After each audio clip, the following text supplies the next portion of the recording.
नमस्कार दोस्तों। स्वागत है आप सभी का हमारे YouTube चैनल पर। दोस्तों, आज मैं आपको दशा माता व्रत के दिन सुनी जाने वाली दशा माता की 10 कहानी सुना रहा हूँ। होली के 10वें दिन हिंदू धर्म में विवाहित महिलाएं अपने परिवार की सलामती और सुखमय जीवन के लिए चैत्र कृष्ण दशमी के दिन दशा माता का व्रत रखती हैं। दशा माता के दिन एक धागे में हल्दी से रंग करके 10 गांठें लगा करके उसका पूजन किया जाता है और उसे गले में धारण किया जाता है। यह धागा पूरे वर्ष भर गले में धारण किया जाता है और अगले वर्ष दशा माता के पूजन कर इसे रखा जाता है। इसके करने से मानव मात्र का बुरा वक्त समाप्त होकर अच्छे समय की शुरुआत हो जाती है। आइए सुनते हैं दशा माता की पहली कहानी। एक राजा था, उसकी 2 रानियां थीं। बड़ी रानी की संतान नहीं थी, छोटी रानी के पुत्र था। राजा छोटी रानी और राजकुमार को बहुत प्यार करता था। बड़ी रानी छोटी रानी से ईर्ष्या करने लगी। बड़ी रानी राजकुमार के प्राण हल लेना चाहती थी। एक दिन राजकुमार खेलता खेलता बड़ी रानी के चौक में चला गया। बड़ी रानी ने राजकुमार के गले में एक काला सांप डाल दिया। छोटी रानी दशा माता का व्रत करती थी। राजकुमार दशा माता का ही दिया हुआ था। दशा माता की कृपा से राजकुमार के गले में सांप बिना नुकसान पहुंचाए चला गया। दूसरे दिन बड़ी रानी ने लड्डुओं में जहर मिलाकर राजकुमार को खाने के लिए दिया। राजकुमार जैसे ही लड्डू खाने लगा तो दशा माता एक दासी का रूप धारण कर आई और राजकुमार के हाथ से लड्डू छीन लिए। बड़ी रानी का यह वार भी खाली गया। रानी को बड़ी चिंता हुई कि किसी भी तरह से राजकुमार को मारना है। तीसरे दिन जब राजकुमार फिर बड़ी रानी के आंगन में खेलने गया तो रानी ने उसे पकड़कर गहरे कुएं में ढकेल दिया। क्योंकि कुआं बड़ी रानी के आंगन में बना था, इसलिए किसी को भी पता नहीं चला कि राजकुमार कहाँ गया। लेकिन जैसे ही बड़ी रानी ने राजकुमार के कुएं में ढकेला दिया था तो दशा माता ने उसे बीच में ही रोक लिया। इधर दोपहर हो जाने पर राजकुमार के न लौटने पर राजा व छोटी रानी को चिंता सताने लगी। दशा माता को भी इस बात की चिंता हुई राजकुमार को उसके माता पिता के पास किस प्रकार पहुंचा जाए। राजकुमार को तलाश करने वाले कर्मचारी निराश होकर बैठ गए। राजा व छोटी रानी पुत्र शोक में रोने लगे। तब दशा माता ने भिखारी का रूप धारण किया और राजकुमार को गले से लगाए राजद्वार पर पहुंची। वह राजकुमार को एक वस्त्र में छिपाए हुए भिक्षाएं मांगने लगी। सिपाहियों ने उसे दुत्कार कर कहा, तुझे भिक्षा की पड़ी है और यहाँ राजकुमार खो गया है। सारे लोग दुख और चिंता से व्याकुल हो रहे हैं। इस पर दशा माता बोली, भाइयों, पुण्य का प्रभाव बड़ा ही विचित्र होता है। यदि मुझे भिक्षा मिल जाए तो संभव है कि खोया हुआ राजकुमार तुम लोगों को मिल जाए। यह कहकर वह देहरी पर पैर रखने लगी। सिपाहियों ने उन्हें आगे बढ़ने से रोका। उसी समय दशा माता ने बालक का पैर वस्त्र से बाहर कर दिया। सिपाहियों ने समझा कि कुंवर इसके हाथों में है, इसलिए इसे अंदर जाने दिया। दशा माता कुंवर को लिए हुए भीतर चली गई। उसने राजकुमार को चौक में छोड़ दिया और वापस चली गई। परंतु रानी ने दशा माता रूपी भिखारिन को देख लिया था। उसने कहा कि खड़ी रहो और कौन हो तुम? तुमने 3 दिन मेरे बेटे को छिपा कर रखा था।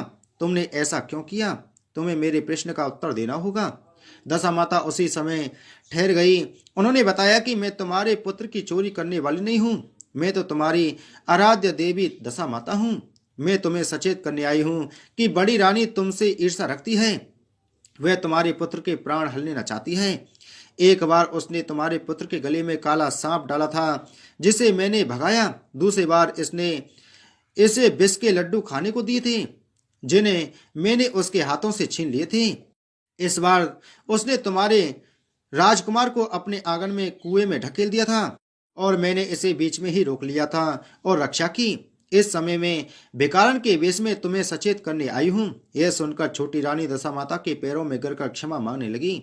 छोटी रानी विनती भाव से बोली, जैसी कृपा आपने मुझ पर दर्शन देकर की है, मैं चाहती हूँ कि आप सदैव इस महल में निवास करें। मुझसे जो सेवा पूजा होगी मैं करूंगी। इस पर दशा माता बोली कि मैं किसी घर में नहीं रहती। जो श्रद्धा पूर्वक मेरा ध्यान स्मरण करता है, मैं उसी के हृदय में निवास करती हूँ। मैंने तुम्हें साक्षात दर्शन दिए हैं, इसलिए तुम स्वागनों को बुलाकर उन्हें यथाविधि आदर सत्कार के साथ भोजन कराओ और नगर में ढिंढोरा पिटवा दो कि सभी लोग मेरा डोरा लें और व्रत करें। इतना कहकर दशा माता अंतर्ध्यान हो गई। रानी ने अपने राज्य में सौभाग्यवती स्त्रियों को निमंत्रण देकर बुलाया और उपटन से लेकर शिरोभूषण श्रृंगार कर उनकी यथाविधि सेवा कर भोजन करवाया और दक्षिणा में गहने आदि देकर विदा किया। रानी ने अपने राज्य में ढिंढोरा पिटवा दिया कि अब से सब लोग दशा माता का डोरा लिया करें। आइए सुनते हैं दशा माता की दूसरी कहानी। एक घर में सास बहू रहती थी। बहू का पति परदेश गया था।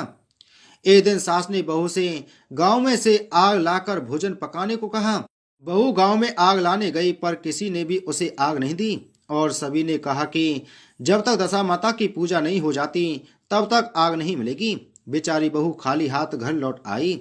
उसने सास को बताया कि गांव भर में आज दशा माता की पूजा है, इसलिए कोई आग नहीं दे रहा है। शाम हो जाने पर सास आग लेने गांव में गई तो स्त्रियों ने उसे आराम से बैठाया और कहा कि सुबह तुम्हारी बहू आग लेने आई थी, परंतु हमारे यहाँ पूजा नहीं हुई थी, इसलिए आग नहीं दे सकी। सास आग लेकर अपने घर पहुंची ही थी कि एक आदमी बछड़ा लिए आया और उसके पीछे एक गाय थी। स्त्री ने उससे पूछा कि यह गाय का पहला बच्चा है क्या? आदमी ने उत्तर दिया हाँ। उसने फिर पूछा कि बछड़ा है या बछिया? उसने जवाब दिया कि बछड़ा है।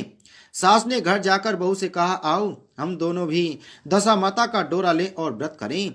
दोनों सास बहू ने डोरा लिया। सवेरे से व्रत आरंभ किया। 9 व्रत पूरे हो जाने पर 10वें दिन डोरे की पूजा की। सास बहू दोनों ने मिलकर गोल गोल 10-10 अर्थात कुल 20 फेरे बनाए। 21वां बड़ा फेरा गाय को दिया। पूजन समाप्त होने पर सास बहू दोनों पारण करने बैठी। उसी दिन बुढ़िया के बेटे ने परदेश से लौटकर दरवाजे पर आवाज लगाई। आवाज सुनकर माँ ने मन में सोचा कि क्या हुआ, थोड़ी देर बेटा दरवाजे पर ही खड़ा रह जाएगा, मैं पारण करने के बाद दरवाजा खोलूंगी। इधर बहू ने आवाज सुनी तो उसे रुकने का साहस नहीं हुआ। अपनी थाली का अन्न इधर उधर करके झट से पानी पीकर खड़ी हुई। उसने जाकर दरवाजा खोला। पति ने उससे पूछा कि अम्मा कहाँ है? बहू ने उत्तर दिया कि वह तो अभी पारण कर रही हैं। तब पति बोला मैं तुम्हारे हाथ का जल भी नहीं पीऊंगा, क्योंकि मैं 12 बरस से घर आया हूँ। इतने दिनों ना जाने तुम किस प्रकार रही होगी। अम्मा आएंगी, वह जल लाएंगी, तब ही जल पीऊंगा। यह सुनकर स्त्री चुपचाप बैठ गई। इतने में उसकी अम्मा पारण कर अपनी थाली धोकर पी चुकी। तब तक लड़के के पास गई। लड़के ने माँ के पैर छुए। अम्मा उसे आशीर्वाद देकर बेटे को घर में ले आई। माता ने थाली परोस कर रखी। बेटा भोजन करने लगा। उसने हाथ में पहला ग्रास ही लिया था कि फेरों के वे टुकड़े जो बहू ने अपनी थाली में फेंक दिए थे अपने आप बेटे के सामने आने लगे। बेटे ने माँ से पूछा यह सब क्या हो रहा है? माँ बोली मैं क्या जानू बेटा, बहू जाने। यह सुनकर बेटा आग बबूला होकर बोला ऐसी बहू मेरे किस काम की, जिसके चरित्र की तुम साक्षी नहीं हो, उसको मैं घर में नहीं रख सकता। इसे अभी घर से निकालो। यदि ये घर में रहेगी तो मैं घर में नहीं रहूंगा। माँ ने बेटे को व्रत के पारण का सब हाल बताकर हर तरह से समझाया, परंतु वह मानने को तैयार नहीं हुआ। वह यही कहता रहा कि इसे घर से बाहर करो तो मैं रह सकता हूँ। माँ ने सोचा बहुत को थोड़ी देर के लिए बाहर कर देती हूँ, जब लड़के का गुस्सा उतर जाएगा तब बहू को बुला लूंगी। बुढ़िया ने बहू से कहा देरी के बाहर जाकर पेड़ के नीचे थोड़ी देर के लिए खड़ी हो जा। जब बहू पेड़ के नीचे खड़ी हुई तो पेड़ बोला मुझसे हटकर खड़ी हो, मैं दशा माता के विरोधी को छाया नहीं दे सकता। इस पर वह वहां से चलकर घड़ौची के पास गई। घड़ौची बोली मुझसे हटकर खड़ी हो, मुझ पर इतना भार घड़ों का भी है जितना तेरा है। वह यहाँ से हटकर घूरे के ढेर पर खड़ी हो गई। घूरे का ढेर बोला मुझ पर इतना भार कूड़े का नहीं है जितना तेरा है, चल यहाँ से हटकर कहीं और खड़ी हो जा। इस प्रकार उसे कहीं भी खड़ा नहीं होने दिया गया। वह अपने मन में बहुत दुखी हुई। वह जंगल में चली गई। जंगल में भूखी प्यासी घूमती फिरती एक सूखे कुएं में गिर पड़ी। वह उसमें गिरी परंतु उसे चोट नहीं आई। वह नीचे बैठ गई। अचानक राजा नल शिकार खेलते खेलते वहां पहुंच गए। उनके साथी बिछुड़ गए थे। वह प्यास के कारण उसी कुएं पर आए जिसमें वह स्त्री बैठी थी। राजा नल के भाई ने कुएं में पानी के लिए लोटा डाला तो उस स्त्री ने लोटे को पकड़ लिया। भाई ने नल से कहा कि इस कुएं में किसी ने लोटा पकड़ लिया है। तब राजा नल ने कुएं पर आकर कहा कि तुम यदि पुरुष हो तो मेरे धर्म के भाई हो और यदि स्त्री हो तो मेरी धर्म की बहन हो। तुम जो भी हो बोलो, मैं तुम्हें बाहर निकाल दूंगा। स्त्री ने आवाज दी। राजा ने उसे बाहर निकाल लिया तथा हाथी पर बैठाकर राजधानी ले आया। महाराज को शिकार से लौटकर महलों की ओर आते देखकर सेवकों ने महारानी को महाराज के आने की सूचना दी। सेवकों ने एक स्त्री को हाथी पर बैठा देखकर रानी को बताया कि महाराज एक नई रानी भी साथ ला रहे हैं। यह जानकर रानी बड़ी दुखी हुई। इतने में महाराज भी वहां आ पहुंचे। रानी ने हाथ जोड़कर विनती की, महाराज मुझसे ऐसे क्या गलती हो गई जो मेरे रहते आपने दूसरा विवाह कर लिया। राजा नल ने हंसकर उत्तर दिया, वह तुम्हारी सौत नहीं ननद है, मेरी धर्म की बहन है। तुम्हें उसके साथ अपनी सगी ननद की तरह बर्ताव करना चाहिए। यह सुनते ही महारानी का मुख प्रसन्नता से कमल की भांति खिल उठा। वह बोली, अब तक मैं ननद का सुख नहीं जानती थी। अच्छा हुआ जो मुझे भाग्य से ननद भी मिल गई। राजा ने उसका नाम मुंह बोली बहन रखा और उसके लिए अलग महल बनवाया। उसके दिन अब सुखपूर्वक बीतने लगे। एक दिन राजा की घोड़ी का बच्चा हुआ तो राजमहल की स्त्रियां बधाई गीत गाने लगी। मुंह बोली बहन ने अपनी दासियों से कहा, बाहर जाकर पता करो कि किस बात पर बधाई गाई जा रही है। दासियों ने बताया, महाराज की घोड़ी ने अच्छी घड़ी में एक उत्तम बच्चे को जन्म दिया है, उसकी बधाई गाई जा रही है। मुंह बोली बहन ने पूछा, क्या घोड़ी ने पहली बार जन्म दिया है? दासियों ने उत्तर दिया, हाँ। तब मुंह बोली बहन ने महारानी के पास जाकर कहा, आओ भाभी रानी, हम तुम दोनों दशा माता का डोरा लें।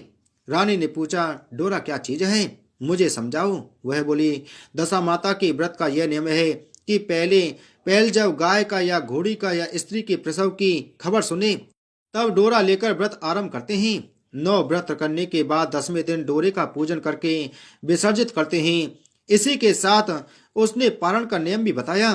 तब महारानी बोली, तुम्हारा व्रत तुमको फले।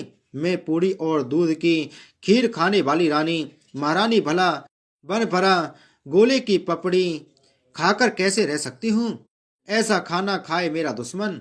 वह बोली, भाभी मुझे जो चाहे कह लो, परंतु व्रत के संबंध में कुछ मत कहो। मैं इसी व्रत के उल्लंघन के कारण मारी मारी फिरती आपके देश में आ गई हूँ। महारानी ने उदासीनता के साथ कहा, मुझे क्या पड़ी है, तुम्हें जो अच्छा लगे वह करो, मैं मना तो नहीं कर रही हूँ। मुंह बोली बहन ने श्रद्धा पूर्वक डोरा लिया तो 9 दिन तक व्रत किए। 10वें दिन विधिवत पूजन किया, गोला फरा बनाए और संध्या को पारण करने बैठी। उसी समय उसके पति को अचानक कुछ प्रेरणा सी हुई और वह अपनी माता से आज्ञा लेकर अपनी पत्नी को ढूंढने चल दिया। घूमता फिरता वह राजा नल की राजधानी में पहुंच गया और अपनी पत्नी का पता लगाने लगा। उसने एक कुएं पर कुछ औरतों को बातें करते देखा। एक कह रही थी, राजा की मुंह बोली बहन बहुत ही सुंदर ही स्त्री है, आजकल उसी का किया हुआ सब कुछ होता है। दूसरी स्त्री बोली, वह सुंदर होने के साथ साथ धर्मात्मा भी है, जब से आई है तभी से उसने दशावर्त खोल रखा है, उसके दरवाजे से कोई भी व्यक्ति खाली हाथ नहीं लौटता। तीसरी स्त्री बोली, वह जैसी धर्मात्मा है वैसी सदाचारणी भी है। चौथी स्त्री बोली, वह सदाचारणी और सर्वप्रिय भी है, सारी प्रजा उससे खुश है। पांचवी स्त्री बोली, यह सब तो सही है, परंतु अब तक यह पता नहीं चला कि वह कौन है और कहाँ की रहने वाली है। उन औरतों की बात सुनकर वह साधु के वेश में राजा नल की मुंह बोली बहन के महल के द्वार पर जा पहुंचा। वहां उसने भिक्षा के लिए आवाज लगाई तो द्वारपाल उसे भिक्षा देने लगा। उसने द्वारपाल के हाथों से भिक्षा लेने से मना कर दिया और बोला, भिक्षा देने वाली स्वामिनी के हाथ से ही भिक्षा ग्रहण करूंगा, नहीं तो अपने रास्ते चला। तब द्वारपाल ने उससे कहा, इस समय वह दशा माता का व्रत करके पारण कर रही हैं, पारण समाप्त होने के बाद ही वह तुमको भिक्षा दे सकती है, तब तक तुम इंतजार करो। वह चुपचाप बैठकर इंतजार करने लगा। पारण कर लेने के बाद वह मुट्ठी भर मोती लेकर आई, परंतु सामने अपने पति को पल्ला फैलाए देखकर वह मुस्कुराती हुई लौट गई। दोनों ने एक दूसरे को पहचान लिया था। महारानी ने मुंह बोली नंद को मुस्कुराते हुए देखकर कहा, जब से तुम आई हो आज तक मैंने मुस्कुराते नहीं देखा, आज इस साधु को देखकर हंसने का क्या कारण है? मुंह बोली बहन ने उत्तर दिया कि वह साधु हमारे घर का है। रानी ने पूछा, तब वह ऐसे क्यों आया है? उसने कहा, वह अभी मेरा पता लगाने आया है। महारानी ने राजा नल से कहा, तुम्हारी मुंह बोली बहन के घर से लोग आए हैं। राजा ने कहा, उनसे कह दो कि अभी यहाँ से घर जाकर वहां से हमारी हैसियत से आए, तब मैं बहन की विदाई करूंगा। राजा नल की मुंह बोली बहन का पति घर जाकर अपनी माँ से बोला, तुम्हारी बहू राजा नल के यहाँ उसकी बहन बनकर रह रही है। वह रोज सदा व्रत करती है और नियम धर्म से दिन बिताती है। तब उसकी माता ने उसे आज्ञा दी कि बहू को ले आओ। वह डोली पीनस बाजे गाजे कहार आदि के साथ यथाचित सज धज कर राजा नल की राजधानी को चल दिया। राजा ने उसका यथोचित आदर सत्कार किया और कुछ दिन मेहमानी में रखकर विधि पूर्वक बहन की विदाई की। जब वह महल के बाहर निकल चलने लगी तो महल भी उसके पीछे पीछे चलने लगा। तब महारानी बोली, ननद जी तुम चली और मेरा महल भी ले चली, जरा पीछे मुड़कर तो देखती जाओ। जो ही उसने पीछे मुड़कर देखा तो राजा का संपूर्ण राजसी वैभव अचानक लुप्त हो गया। राजा की मुंह बोली बहन तो अपने पति के साथ आनंद से रहने लगी, परंतु राजा नल व रानी का यह हाल हो गया कि वे दोनों कमरी कथरी ओढ़े फिरने लगे। उनके भोजनालय में पत्ते खड़खड़ाने लगे। राजा नल ने रानी से कहा, अब हमें यहाँ से कहीं दूसरी जगह चले जाना चाहिए। रानी पतिव्रता स्त्री थी, उसने राजा की आज्ञा मान ली। चलते चलते वे एक गांव के पास पहुंचे। वहां पर बेरी के पेड़ पर बेर लगे हुए थे। राजा रानी दोनों भूखे थे। उन्होंने बेरों का उठाया तो बेर लोहे के हो गए। इस प्रकार राजा रानी जिस वस्तु को भी हाथ लगाते हुए कंकड़ पत्थर में बदल जाते थे। इतने पर भी राजा रानी आगे बढ़ते गए। रास्ते में उन्हें एक व्यापारी मिला। व्यापारी ने राजा रानी को पहचान लिया। उसने राजा रानी के भोजन के लिए शेर भर आटा दिया। वे आटा लेकर नदी के किनारे गए। राजा रानी भोजन बनाने लगे और राजा नल स्नान करने चले गए। उस नदी में मछुआरे मछलियां पकड़ रहे थे। मछेरों ने राजा को 4 मछलियां दी। रानी ने मछलियां भूनकर रोटी बना ली। राजा नल भोजन करने बैठे तो रोटियां ईंट में परिवर्तित हो गईं और मछलियां उछलकर नदी में चली गईं। वहां से चलकर राजा रानी अपनी मुंह बोली बहन के यहाँ गए। बहन को जब यह पता चला कि भाई भाभी आए हैं तो उसने सेवकों से पूछा, कैसे आए हैं? सेवकों ने कहा कि भिखारियों के हाल में आए हैं। यह सुनकर उसे बड़ी लज्जा आई। उसने राजा रानी को एक कुमार के यहाँ ठहरा दिया। शाम को थाली सजाकर बहन स्वयं भाभी के लिए कुमार के घर गई। उसने भाभी के सामने थाल रखा तो भाभी ने कहा कि इस थाल में जो कुछ भी है उसे कुमार के चक्की के नीचे रख दो और चली जाओ। ननद थाल का सामान चक्की के नीचे रखकर चली गई। थोड़ी देर में राजा ने आकर रानी से पूछा, कहो बहन आई थी, क्या लाई थी? रानी ने कहा, आई तो थी, पर जो कुछ लाई थी मैंने इस चक्के के नीचे रखवा दिया है। राजा ने वहां देखा तो वहां कंकर पत्थरों के सिवा कुछ भी नहीं था। राजा को समझते देर नहीं लगी कि यह सब बुरी दशा के कारण है। भला वह मेरे लिए कंकर पत्थर क्यों लाएगी? अब राजा रानी वहां से चलकर अपने मित्र के घर गए। मित्र को लोगों से पता चला तो उसने उनसे पूछा, कैसे आना हुआ? उन्होंने उत्तर दिया, भिखारियों के हाल में आए हैं। मित्र ने दुखी होकर कहा, कोई बात नहीं, जैसे आए वैसे अच्छे आए, आखिर मित्र हैं, उन्हें महल में ले आओ। मित्र ने उन दोनों का स्वागत किया, स्वादिष्ट भोजन कराया। एक कमरे में उनके लिए पलंग बिछवा दिए। उस कमरे में एक खूंटी पर नौलख का हार टंगा था। आधी रात के समय राजा तो सो गए, परंतु रानी जाग रही थी। रानी ने देखा कि हार वाली खूंटी के पास दीवार में एक मोर का चित्र बना हुआ है। मोर धीरे धीरे हार को निगल रहा है। रानी ने राजा को जगाकर यह दृश्य दिखाया। राजा ने सोचा, यहाँ से चुपचाप भाग चलना चाहिए, नहीं तो सवेरे चोरी का कलंक लगेगा, तब मित्र को क्या मुख दिखाएंगे। बेचारे राजा और रानी रात में ही उठकर जंगल की तरफ चले गए। दोनों चलते चलते एक दूसरे राजा की राजधानी में पहुंचे। वहां अतिथि और भिक्षुकों को दशावर्त दिया जाता था। वे दोनों भी दशावर्त लेने गए, परंतु उस समय दशावर्त बंद हो चुका था। वहां के अधिकारियों ने कहा, ये लोग न जाने कहाँ के अभागे आए हैं कि इन्हें देने के लिए कुछ भी नहीं बचा, फिर भी इन्हें एक एक मुट्ठी चने दे दो। उन्होंने इस प्रकार से अनादर और कड़वी बातों सहित दान लेना अस्वीकार कर दिया। वे धनाध्यक्ष की निंदा करते हुए बोले कि ऐसे कंजूस हैं तो सदा व्रत देने का नाम ही क्यों करता है। धनाध्यक्ष बोला, यह तो बड़ा घमंडी भिक्षुक लगता है, भीख भी मांगता है और गाली भी देता है, इनको हवालात में डाल दो। इस प्रकार दोनों को एक कोठरी में बंद कर दिया गया। एक एक मुट्ठी चने दोनों को खाने के लिए मिलने लगी। जिस कोठरी में राजा रानी को बंद किया गया था उसी के पास आम रास्ता था। एक जमादारनी राजा की घुड़साल में जाकर साफ कर उसी रास्ते से निकला करती थी। एक दिन वह बहुत देर से निकली। रानी उससे पूछने लगी, आज तुम्हें इतनी देर कैसे हो गई? वह बोली कि आज राजा की घोड़ी के बच्चा हुआ था, उसकी टहल में देर हो गई। रानी ने पूछा कि घोड़ी का पहला प्रसव है क्या? जमादार ने बताया, पहली बार। रानी ने फिर पूछा, बेटा हुआ है या बेटी? जमादारनी ने बताया कि बहुत अच्छा बेटा हुआ है। यह सुनकर रानी ने राजा से कहा, एक बार मैंने तुम्हारी मुंह बोली बहन के डोरे का अनादर किया था। उसी दिन से हमारी दशा बदल गई। मैं आज दशा माता का डोरा लेना चाहती हूँ। राजा ने कहा, परंतु यह पूजा की सामग्री कहाँ से आएगी? उसके नियम धर्म का पालन कैसे होगा? रानी ने उत्तर दिया, दशा माता ही सब कुछ करेंगी। मैं तो उन्हीं का नाम लेकर डोरा लेती हूँ, फिर जो होगा देखा जाएगा। रानी ने 9 तार राजा की पगड़ी में से और एक तार अपने आंचल में से लेकर अपना डोरा तैयार किया और उसी समय से व्रत करने लगी। थोड़ी देर में ही वहां का राजा अपनी घोड़ी को देखने के लिए उसी रास्ते से निकला। राजा ने नल दमयंती को देखा। कोठरी में बंद देखकर पूछा, वे लोग कौन हैं और इनका अपराध क्या है? पहरेदार ने कहा, ये लोग भिक्षा लेने आए थे। ये आपको आशीर्वाद देने के बदले गालियां देते थे।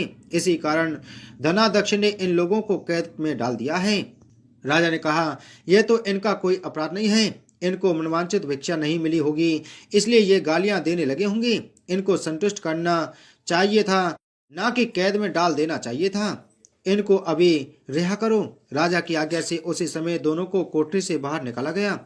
राजा उनके पांव में पद्म और माथे पर चंद्रमा देखकर पहचान गया कि यह तो राजा नल और दमयंती हैं। इस पर उसने दोनों हाथों से हाथ जोड़कर क्षमा मांगी और हाथी पर बैठाकर अपने महल में ले गया। कुछ दिन तक राजा के यहाँ रहकर उन दोनों ने पूरे राजसी ठाठ के साथ अपनी राजधानी की ओर प्रस्थान किया। रास्ते में वे पहले अपने मित्र के यहाँ गए। मित्र ने राजा नल की आने की खबर सुनकर लोगों से पूछा, मित्र आए तो कैसे आए? लोगों ने कहा, अब की बार तो राजसी ठाठ बाट के साथ हाथी घोड़े डंका निशान पालकी पीनस एवं फौज के साथ लेकर आए हैं। मित्र ने कहा, अच्छी बात है, आने दो। मेरे लिए तो वैसे तब थे वैसे ही अब भी हैं। आखिर है तो मित्र ही। राजा रानी मित्र के महल में गए। मित्र ने उनको आदर सत्कार के साथ उसी स्थान पर ठहराया जिस स्थान पर पहले ठहराया था। आधी रात के समय जब राजा सो रहे थे और रानी पैर दबा रही थी, तब रानी ने देखा कि मोर का चित्र जो पहले हार को निकल गया था उसे उगल रहा है। रानी ने राजा को जगाकर यह दृश्य दिखाया। राजा नल ने अपने मित्र को बुलाकर यह दिखाया। मित्र बोला कि मैंने तब भी तुमको चोर नहीं समझा था और न अब समझता हूँ। यह दृश्य तुम्हारी बुरी दशा का फल है। आप निश्चित रहिए, मेरे मन में कोई मैल नहीं है। मित्र के यहाँ से चलकर राजा रानी अपनी मुंह बोली बहन के यहाँ गई। उसने सुना राजा भाई आ रहे हैं, तो उसने लोगों से पूछा, कैसे आ रहे हैं? लोगों ने कहा, जिस प्रकार राजा को आना चाहिए उसी प्रकार से आ रहे हैं। उसने कहा, उनको मेरे महल में ले आओ। जब राजा का नल हाथी बहन के घर की ओर बढ़ा, तब रानी ने कहा, आप अपनी बहन के घर जाइए, मैं तो उसी कुमार के घर रहूंगी जिसके पहले ठहरी थी। राजा ने कहा, जिस कारण इतने दुख उठाए, तुम फिर उससे झगड़ा मोल लेना चाहती हो। यह तुम अच्छा नहीं कर रही हो। परंतु रानी नहीं मानी। वह कुमार के घर ही ठहरी। राजा बहन के घर चले गए। शाम को राजा की बहन भाभी के लिए थाल सजाकर कुमार के यहाँ आई। उसने भाभी के सामने थाल रख दिया। भाभी सोने चांदी के गहने उतार उतार कर रखने लगी और कहने लगी, खाओ रे मेरे सोने चांदी के गहने खाओ, हम भूखे नंगे क्या खाएंगे? यह औलाना सुनकर ननंद बोली, यह औलाना किसे देती हो? मुझसे उस समय जो कुछ हो सका वो उस समय लाई थी, वही अब भी लाई हूँ। विश्वास ना हो तो चक्के के नीचे अब भी देख लो। सचमुच चक्के के नीचे देखा तो वहां पर माणिक मोतियों का ढेर लगा था। रानी यह सब देखकर सन्न रह गई। वह बोली, ननद जी, तुम्हारा कोई दोष नहीं है, यह तो हमारी बुरी दशा का परिणाम था। रानी ने ननद का लाया सब सामान तथा उसमें अपनी तरफ से कुछ और जवाहरात मिलाकर ननद को वापस कर दिया, परंतु ननद को पूजा का न्योता देना भूल गई। वहां से चलकर राजा सूरा गाय के पास आए। गाय ने सोना सहित राजा को भर पेट दूध पिलाया। वहां से आगे चलकर वे नदी के तट पर पहुंचे तो वहां पड़ाव डाला। भोजन बनवाया गया। जब राजा भोजन करने बैठे तो उसी समय नदी में उछलकर गिरी हुई भुनी हुई मछलियां अपने आप थाली में गिर पड़ी। वह रोटियां जो ईंट बन गई थीं, फिर से रोटियां बन गईं। राजा ने कहा, यह सब क्या हो रहा है? कुछ समझ में नहीं आता। रानी ने बताया कि ये रोटियां और मछलियां वे ही हैं जो उस दिन हमें नसीब नहीं हुई थी। मैं यदि आपसे उस समय कहती कि तली हुई मछलियां जल में उछल गईं और रोटियां ईंट पत्थर बन गईं, तो आप कदापि भी इसे सच नहीं मानते। इसी कारण मुझे बहाना बनाना पड़ा था। अब राजा रानी अपने राजधानी की ओर आगे बढ़े। जब राजा की फौज अपनी राजधानी के समीप पहुंची तो वहां के लोगों ने समझा कि दूसरे राजा ने राजधानी पर आक्रमण कर दिया है। वे घबरा गए। वहां के लोग नजराना लेकर राजा से मिलने गांव के बाहर आए, परंतु यह क्या, यह तो अपने राजा हैं। लोगों का प्रसन्नता का ठिकाना न रहा। वे श्रद्धा भक्ति के साथ महाराज के आगे चलकर उन्हें उनके महल में ले गए। राजा रानी ने महल में प्रवेश किया। रानी ने तुरंत दशा माता की पूजा का प्रबंध किया। उसने उस पूजा में नगर की सब सौभाग्यवती स्त्रियों को बुलाया। भगवती के भोग के लिए सब प्रकार के पकवान बनवाए गए। आटे की 10 बतियां, 10 शक्कर की गुजियां और 10-10 अठवाइयां स्वागनों के आंचल में डाली। स्वागनों का श्रृंगार करके दशा माता की पूजा आरंभ हुई। कलश स्थापित करके दीपक को जलाया गया, परंतु उसकी बत्ती जली नहीं। इस पर पंडितों ने कहा कि कोई न्योता पाने वाला न्योतने को नहीं रह गया है। स्मरण किया जाए, उसके आने पर दीपक जल जाएगा। रानी ने सोच विचार कर बताया कि ननद न्योतने को रह गई है। पंडितों ने कहा कि उसे फौरन बुलाया जाए। राजा ने अपना दोतरगामी रथ भेजकर अपने मुंह बोली बहन को बुलवाया। उसके आते ही कलश का माणक दीपक प्रज्वलित हो गया। बड़ी धूमधाम से पूजा की गई। अंत में स्वागनों को भोजन कराकर विदा किया गया। उसी समय राजा ने राज्य में आज्ञा जारी की, मेरी प्रजा के लोग दशा माता का व्रत किया करें। भगवती माता ने जिस प्रकार राजा नल के दिन फेरे, उसी प्रकार सबके दिन फेरे। आइए सुनते हैं दशा माता की तीसरी कहानी। एक सास बहू थी। एक दिन सुबह सुबह सास ने बहू से कहा कि जाओ आग लाकर भोजन बनाओ, बड़ी भूख लगी है। बहू हाथ में कंडी लेकर आग लेने गांव में गई। उस दिन गांव भर में दशा माता की पूजा थी, इसलिए किसी के यहाँ से उसे आग नहीं मिली, इसलिए वह खाली हाथ लौट आई। साय होने पर वह पड़ोसन के पास जाकर बोली कि मेरी सास तो दशा माता का डोरा नहीं लेती, परंतु अब की बार मैं डोरा लेना चाहती हूँ। मुझे पूजन की विधि भी बता देना। दोबारा जब डोरा लेने का समय आया तो बहू ने सास को बिना बताए दशा माता का डोरा ले लिया। 9 दिन वह किसी न किसी बहाने पड़ोसन के घर जाकर कथा सुनती रही। 10वें दिन उसे चिंता सताने लगी कि अब मैं पूजा कैसे करूंगी। वह मन ही मन दशा माता का ध्यान धरकर सोचने लगी कि आज सास कहीं बाहर चली जाएं तो मैं शांति पूर्वक पूजा कर लूं। दशा माता की कृपा से सास बहू से बोली, मैं आज खेतों में जा रही हूँ, यदि मुझे आने में देर हो जाए तो तुम मेरे लिए खेत पर खाना ले आना। बहू के मन की मुराद पूरी हो गई। वह तो यही चाहती थी। उसने सास से कहा कि आप निश्चित होकर जाइए, घर का सारा काम मैं निपटा लूंगी। सास के जाते ही बहू ने स्नान कर दशा माता की पूजा की। इसके बाद वह पूजा की सामग्री मिट्टी के गोले में रखकर उसे सिलाने के लिए ले जाने लगी थी कि उसकी साथ खेतों से वापस आ गई। सास को देखकर बहू ने जल्दी से उस गोले को मटकी में छिपा दिया। उसने सोचा कि उचित समय पर गोले को दही से निकालकर विसर्जित कर आऊंगी। सास ने आते ही बहू से कहा, तुम मुझे खाना देने क्यों नहीं आई? अब तक क्या कर रही थी? बहू ने कहा कि आज मैंने सर के बाल धोए थे, उनके सूखने में देर लग गई, इस कारण भोजन बनाने में देर हो गई। मैं थाली लगाती हूँ, आप हाथ पैर धोकर भोजन कीजिए। सास का गुस्सा कुछ ठंडा हुआ। वह पैर धोकर चौके पर मैं बैठी थी कि उसका बेटा भी आ गया। वह भी माता के साथ भोजन करने बैठ गया। सास भोजन करके उठना ही चाहती थी कि उसका बेटा बोला, मुझे तो दही चाहिए। सास ने बहू से दही देने के लिए कहा। बहू बोली, मैं तो रसोई में हूँ, आप ही उन्हें दे दीजिए। सास हाथ धोकर दही लेने गई, परंतु जैसे ही उसने छाछ की मटकी उठाई तो उसमें कुछ खड़खड़ाने की आवाज आई। उसने हाथ डालकर देखा तो उसमें एक बड़ा सोने का गोला मिला। सास ने आश्चर्य में पूछा, इस छाछ की मटकी में यह सोने का गोला कहाँ से आया? इसे तुम कहाँ से चुरा कर लाई हो? यहाँ क्यों छिपा रखा है? मैं समझ गई कि इसी वजह से तुम छाछ देने नहीं उठी। इसका भेद बताओ। बहू बोली, मुझे कुछ नहीं पता, मेरी दशा माता जाने। मैंने आपको बताए बिना दशा माता का डोरा लिया था और उनकी पूजा की थी। आपके आ जाने के कारण मैंने डोरे को विसर्जित करने नहीं जा सकी। आपके डर से मैंने इसे छाछ की मटकी में छपा दिया था। दशा माता ने इसे सोने का बना दिया।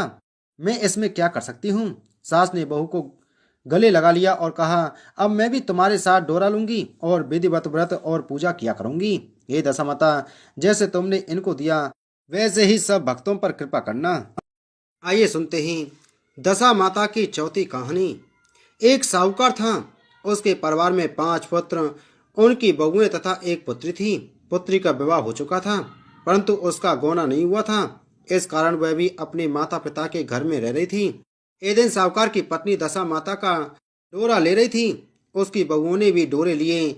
बहुओं ने अपनी सास से पूछा कि क्या ननद के लिए भी डोरा लेना है। सास ने कहा हाँ।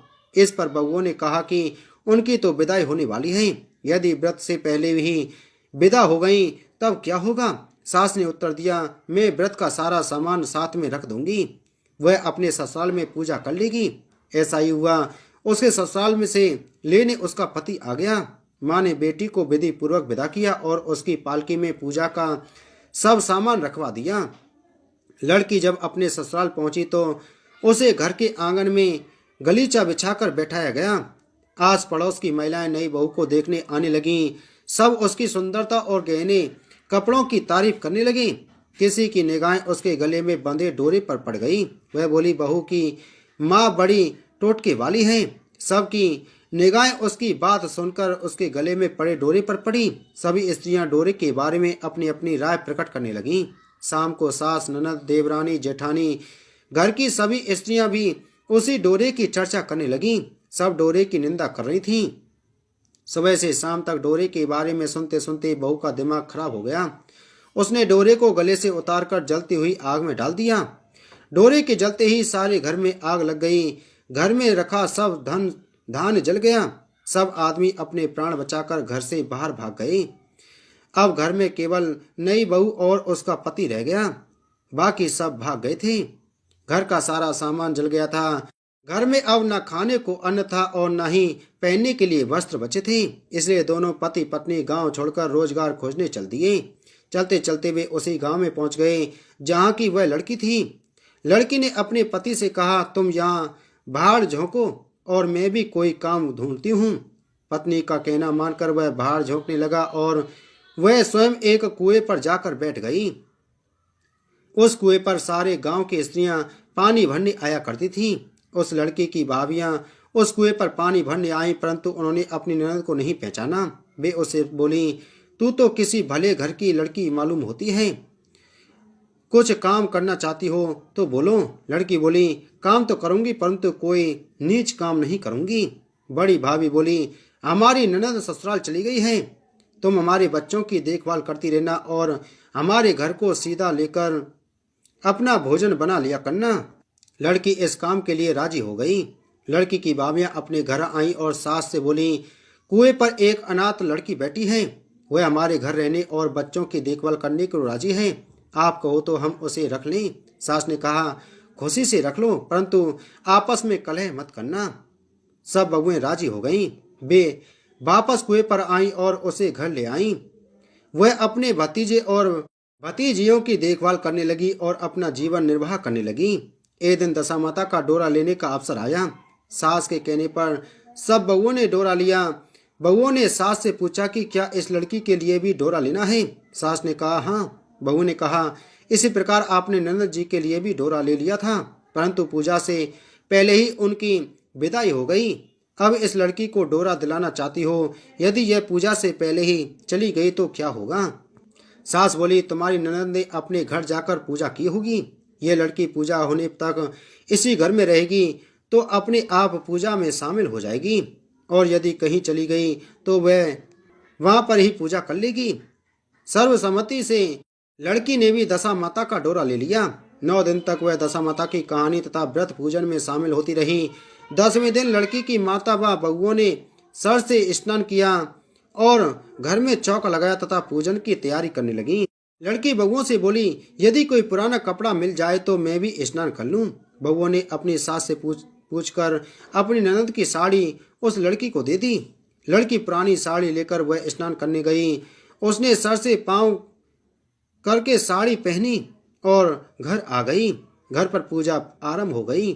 वह जैसे ही पूजा के पास आकर बैठी तो बहू ने कहा, यह तो हमारी ननद जैसी लग रही है। इस पर सास ने नाराज होकर कहा, तुम्हारे मन में जो आता है बोलती रहती हो, पूजा के समय भी चुपचाप नहीं बैठा जाता है। चुप रहो, मुझे कथा कह लेने दो, तुम्हारी बातों से कथा में विघ्न पड़ता है। बहुएं चुप हो गईं। घर की सब स्त्रियों ने पारण किया, लड़की ने भी पारण किया। इसके बाद स्त्रियां एक दूसरे का सर गूंथने लगीं। एक ने लड़की का सर गूंथना शुरू किया। वह बोली कि जैसी गूंथ सिर में है वैसी गूंथ हमारी ननद के सिर में थी। सास नाराज होकर बोली, तुम मेरी बेटी की तुलना इससे क्यों कर रही हो? सास ने बहू को तो डांट दिया, परंतु उसकी बात मन में घर कर गई। उसने लड़की से कहा, आज रात मेरे पास सोना। रात को जब बहुएं सो गईं, तो उसने लड़की से पूछा, तुम्हारे पियर में कभी कोई था? उसने जवाब दिया, मेरे 5 भाई और भाभियां थीं, तुम जैसे माता पिता थी। उसने फिर पूछा, क्या हुआ? लड़की बोली, पियर में मैंने दशा माता का डोरा लिया था। उसके पूजन से पहले ही ससुराल के लिए विदा हो गई। ससुराल में पहुंचकर मेरे गले में पड़े डोरे को देखकर वह की स्त्रियां हंसी उड़ाने लगी। तब मैंने उस डोरे को आग में डाल दिया। उस डोरे के साथ सारा घर जलकर भस्म हो गया। सब लोग भाग गए। हम दोनों भागकर इस गांव में आ गए। उसकी माँ ने पूछा कि तुम्हारा पति कहाँ है? लड़की ने कहा, वह भड़बूजे के यहाँ भाड़ झोंकता है। दशा माता के प्रकोप से हमारी ये हालत हो गई। वह समझ गई कि यह लड़की कोई और नहीं, उसकी बेटी ही है। तब उसने अपने 5 बेटों को बुलाकर कहा कि यह तुम्हारी छोटी बहन ही है। सवेरा होते ही माता के कहने पर 5 भाई भड़बूजे के यहाँ से अपने बहनोई को लेकर आए। उन्होंने उसको स्नान कराया और उत्तम वस्त्र पहनने को दिए। कपड़े पहनकर वह सुंदर साहूकार दिखाई देने लगा। वह कुछ दिन ससुराल रहकर अपने घर चला गया। घर पहुंचकर उसने देखा कि सब लोग पहले की तरह सुखपूर्वक रह रहे हैं। इसके बाद वह अपने ससुराल आया और अपनी पत्नी को विदा कर घर ले गया। वह अपनी दशा पर विचार करती हुई जा रही थी। मार्ग में एक नदी पड़ी। उस नदी में स्नान करके अप्सराएं दशा माता का डोरा ले रही थीं। उनके पास एक डोरा बच गया था। वह अप्सराएं बोली, यदि इस डोली में कोई उच्च वर्ग की स्त्री हो तो उसे ये डोरा दे दे। उन्होंने डोली के पास जाकर पता किया और वह डोरा उस लड़की को दे दिया। जब लड़की अपनी ससुराल पहुंची तो सास थाल सजाए, ननद कलश लिए और देवरानी जेठानी अन्य मांगलिक वस्तुएं लिए उसका स्वागत करने के लिए खड़ी थी। नेक दस्तूर हो जाने के बाद लड़की को आसन पर बैठाया गया। आसन पर बैठने के बाद लड़की ने कहा, आप लोगों ने पहली बार दशा माता के डोरे के लिए अपशब्द कहे थे, जिसका फल ये हुआ कि घर के सब लोग बिछुड़ गए तथा घर का धन धान्य जलकर स्वाहा हो गया। बड़ी मुसीबतें उठाने के बाद अब अच्छे दिन आए हैं। आप में से कोई भी अब मेरे दशा माता के डोरे की निंदा करने की भूल ना करें। जब मेरा व्रत हो तब सब श्रद्धा पूर्वक पूजा करें। सबने खुशी खुशी उसकी बात मान ली। 9 दिन तक व्रत चलता रहा। 10वें दिन विधि पूर्वक डोरे की पूजा की गई। 7 सुहागिनों को न्योता दिया गया। उनका श्रृंगार करके आंचल भरा गया। इस प्रकार दशा माता का पूजन समाप्त हुआ। जिस प्रकार दशा माता ने उस लड़की के दिन फेरे, हे दशा माता, वैसे ही आप सब पर दया करना। आइए सुनते हैं दशा माता की 5वीं कहानी। एक राजा की 2 रानियां थीं। राजा की प्यारी रानी को लक्ष्मी कहा जाता था और दूसरी रानी को रानी होने पर भी कुलक्ष्मी कहा जाता था। एक दिन लक्ष्मी रानी क्रोध होकर लकड़ी का पट्टा ले मलिन कपड़े पहनकर कोप भवन में जा बैठी। राजा ने लक्ष्मी से पूछा, तुम कोप भवन में क्यों पड़ी हो? तुम क्या चाहती हो? रानी बोली, कुलक्ष्मी को देश निकाला दिया जाए। कुलक्ष्मी रानी थी, इसलिए उसे निकाल देने से राजा की बदनामी होने का डर था। इसलिए रानी को पियर छोड़कर आने की बात सोची गई। राजा ने पटरानी को एक रथ में सवार कराया और स्वयं घोड़े पर चढ़कर रथ के साथ चलने लगा। एक बियड़ जंगल में पहुंचकर राजा ने रथ को रुकवाया। पाल की ढोने वालों को वहां से हट जाने को कहा गया। राजा रानी को उस जंगल में छोड़कर घोड़े पर सवार होकर अपने महल में आ गया। कुलक्ष्मी को बाट जोड़ते सारी रात बीत गई। रानी को प्यास लगी। वह रथ से उतरकर पानी की तलाश में चल दी। रानी ने आसपास पानी खोजा, परंतु उसे कोई जलाशय नहीं दिखाई दिया। रानी ने एक सारस के जोड़े को एक तरफ जाते देखा। रानी कुलक्ष्मी सारस के जोड़े के पीछे चल दी। चलते चलते वह एक नदी के किनारे पहुंच गई। रानी ने शौच आदि से निवृत्त होकर उसी नदी में स्नान किया और जल पीकर अपनी प्यास बुझाई। उस समय कुछ अन्य स्त्रियां भी स्नान कर रही थीं। स्नान करने के बाद उन स्त्रियों ने दशा माता का डोरा लिया। उनके पास एक डोरा बच गया। उन्होंने रानी से डोरा लेने का अनुरोध किया। रानी डोरा लेकर अपने रथ में आकर बैठ गई। दशा माता ने रानी की परीक्षा लेने के लिए एक बुढ़िया का वेश धारण कर उसके रथ के पास आई। वह रानी से बोली कि बेटी, यह बेटी क्या कर रही हो? रानी ने बुढ़िया से कहा, पहले तुम बताओ तुम कौन हो? बुढ़िया ने उत्तर दिया, मैं तुम्हारी मौसी हूँ। तब रानी उसके गले लगकर रोने लगी। उसने अपनी विपदा भरी सारी कहानी बुढ़िया को बता दी। अंत में रानी ने बुढ़िया से कहा, अब मुझे केवल तुम्हारा ही सहारा है, मेरी रक्षा करो। दशा माता की कृपा से उसी जगह माया का शहर बस गया। रानी के भाई भाभी आदि सारा मायका वहां प्रकट हो गया। रानी ने अपने पीहर के साथ मिलकर 9 दिन दशा माता की कथा कहानियां सुनाई। 10वें दिन डोरी की पूजा होनी थी। उस दिन सवेरे उठकर दशा माता ने रानी से कहा, नदी में स्नान कराओ, वहां तुमको स्वर्ण कलश मिलेगा, तुम उसे ले लेना और जो डोली तुम्हें लेने आए उसमें बैठ जाना। किसी से यह मत पूछना कि यह डोली किसकी है। रानी ने नदी में स्नान किया। वह स्नान करके बाहर निकल आई तो उसे 2 स्वर्ण के कलश नदी के किनारे रखे मिले। उन्हीं के पास रेशमी वस्त्र रखे थे। उन वस्त्रों को रानी ने पहन लिया। वह चलने को तैयार हुई तो उसे डोली आती दिखाई दी। वह डोली में बैठ गई और अपने घर पहुंच गई। घर पहुंचकर उसने माया के परिवार की सब महिलाएं सहित दशा माता के डोरे की पूजा की, स्वागनों को भोजन कराया। इसके बाद उसने पारण किया। अब रानी अपने पीहर में आनंद पूर्वक सबके साथ मिलकर रहने लगी। इधर कुछ समय बाद राजा को रानी कुलक्ष्मी का ध्यान आया। राजा ने विचार किया कि जिस दिन से मैं रानी को जंगल में छोड़कर आया हूँ तब से उनका कोई समाचार नहीं मिला। चलकर देखना चाहिए कि रानी कुलक्ष्मी का क्या हाल है। मंत्रियों ने राजा को समझाया कि अब रानी से मिलना आपके लिए ठीक नहीं होगा, परंतु राजा ने मंत्रियों की बात पर कोई ध्यान नहीं दिया। वह घोड़े पर सवार होकर उसी स्थान पर पहुंचा जहां पर रानी को छोड़कर आया था। राजा को यह देखकर बड़ा आश्चर्य हुआ कि यहाँ तो सघन वन था, परंतु अब यहाँ रमणीक बस्ती बसी हुई है। राजा ने लोगों से पूछा, यह कौन सी नगरी है? लोगों ने उसे बताया कि यह कुलक्ष्मी का नगर है। अब तो राजा के आश्चर्य का ठिकाना न रहा। वह बार बार सोच रहा था कि क्या यह नगर मेरी पटरानी कुलक्ष्मी द्वारा बसाया नगर है। राजा ने कुलक्ष्मी के महल के पास जाकर सूचना भिजवाई कि उनसे अमुक देश के राजा मिलना चाहते हैं। रानी ने राजा को पहचान कर मिलने से मना कर दिया, परंतु मौसी ने उसे समझाया कि हिंदुओं में तो पति परमेश्वर माना जाता है। तुम्हें यदि उचित है कि तुम यथाशक्ति उनका आदर सत्कार करो। मौसी के कहने पर रानी कुलक्ष्मी ने राजा को महल में बुलवाया। दोपहर को राजा को भोजन पर बुलाया गया। राजा के साथ नाई भी था। रानी राजा और नाई को भोजन कराने लगी। पहली बार राजा ने नाई की पत्तल पर भोजन परोसा तो नाई ने रानी के पैर पर एक छींटा लगाया। रानी इस भेद को नहीं समझ सकी कि नाई ने उसके पैर पर रायते का छींटा क्यों मारा। रानी दूसरी बार पोशाक बदलकर फिर आई। राजा मन में सोचने लगा कि यहाँ तो बहुत सी रानियां हैं, सबकी शक्ल एक जैसी है, मैं अपनी रानी को कैसे पहचानूंगा। डोरे आकर राजा ने नाई से कहा, यहाँ तो कई रानियां हैं, मैं अपनी रानी को कैसे पहचानूं। नाई बड़ा चतुर था। वह बोला, रानी तो एक ही है, परंतु वह पोशाक बदल बदल कर हमारे सामने आ रही है। राजा ने नाई से पूछा, तुम्हें कैसे पता चला कि रानी एक ही है?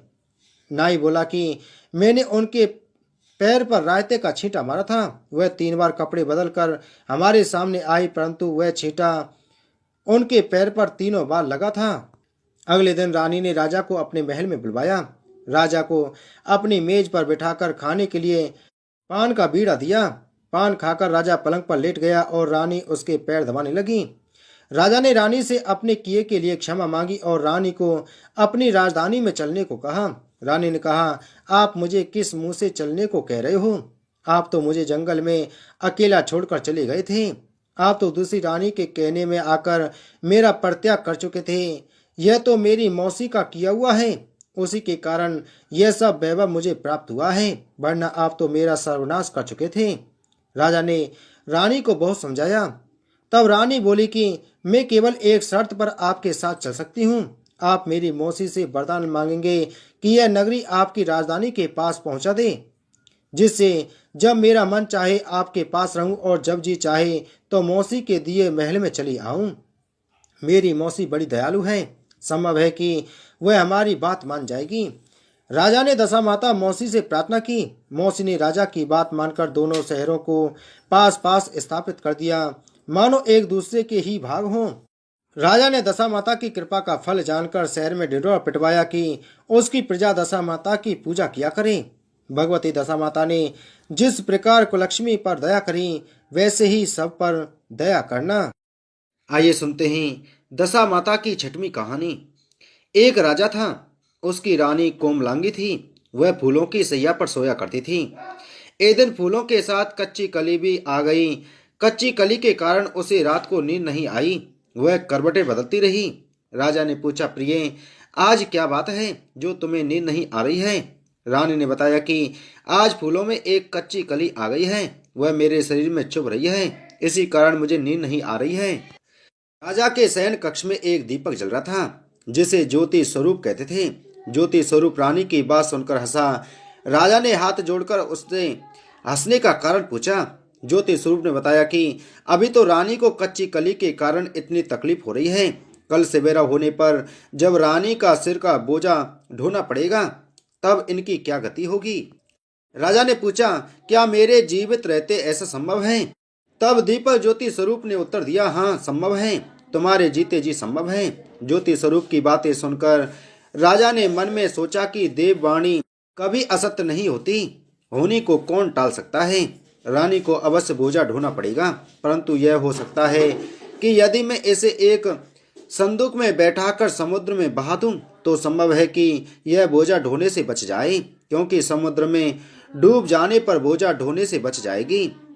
राजा ने उसी समय रानी से कहा, चलो मैं तुम्हारे मायके छोड़ आऊं, कुछ दिन तुम वहीं पर रहना। रानी बोली, परंतु महाराज, मेरे मायके में तो कोई भी नहीं है, मैं वहां किसके पास रहूंगी? राजा ने कहा कि तुम्हारे गोत्रज संबंधी वहां बहुत अच्छी दशा में हैं, मैं उन्हीं के पास तुम्हें भेज देता हूँ। रानी ने राजा की बात मान ली। रानी ने बहुमूल्य आभूषण और कीमती वस्त्र धारण किए। तब राजा ने रानी को संदूक में बिठाकर नदी में बहा दिया। वह नदी समुद्र में ऐसी जगह मिलती थी जहां पर राजा के बेनोई का राज्य था। समुद्र में मोती निकलने का ठेका राजा के बेनोई ने ले रखा था। वह संदूक बहता बहता जब राजा के बेनोई के इलाके में पहुंचा तो उसने मल्लाहों को आज्ञा देकर संदूक को समुद्र से बाहर निकलवा दिया।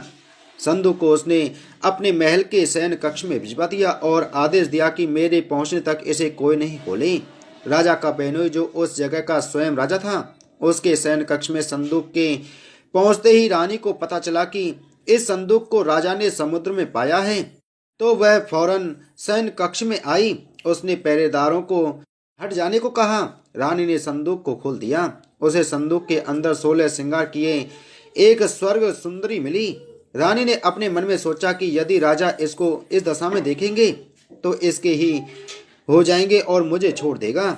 इसलिए उसने उस रानी के सब जेवर कपड़े उतारकर उसे फटे पुराने कपड़े पहना दिए और संदूक में बंद कर दिया। राजा जब बाहर से महल में आए तो उसने रानी को अपने शयन कक्ष में बुलाया और रानी से पूछा कि क्या तुमने देखा है कि इस संदूक में क्या है?